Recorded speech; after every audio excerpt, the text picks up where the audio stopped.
sing Caste Census Chatnarabadi Minority Amadi backward class Singna Phanglagani HAINA MPCC ke President KEISHAM MEGHACHANDRA PHONGDOKKHRE New Delhi da Paumi Singha Unaba Amada Mahakna Makha Taraduna Caste Census Chatnarabadi Damak Rahul Gandhi na India gi state amadi Laidiba Union Territory Singi Machi da Lauduna Amadi Kanna Hotnaduna Lakpana Maram Oiraga India government na Caste Census ki matangda khangakpani Caste Census Chatnarabadi backward amadi minority singna Phanggadaba reservation amadi atai phangpham thokpa sing ningthina phangduna awonbe India ama purakpada achoba thodang lauragani haina phongdokpa loinana awonbe India ama oiraknaba hotnabada Rahul Gandhi na lauriba thodang singbusu thagatpa phongdokpa loinana ikai khumnaki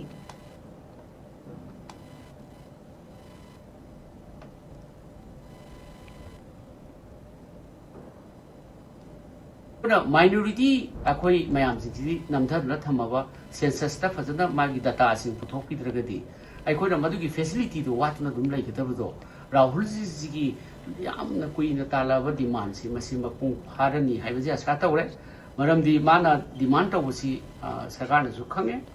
adagi mana serious oiba samvidhana piba provision amani haibasi su realize tawre aduna masida anauba India ama adagi den anauba akoi gi paradigm si anauba policy trends desida masigi minority gi facilities ji phangbu matamda India as a whole aikoi gi aphangba khara khara phangba du nataba phangdabal myam lei myam si ju pulap aikoi phangminabi tanja do Rahul ji gi asigumba caste census tawdabani haibasi masina achauba awonba makanaba ma porkani haibasi gi aset pathajaba aikoi Congress party na thami amasung Rahul Gandhi ji bu mahakki asigumba hotnaba amasung magi voice masi miyam gini masi aikona minority akoi mayam singsi namthadna thamaba census ta fajana magi data sing puthokpidragadi aikona madugi facility do watna dum lai kitab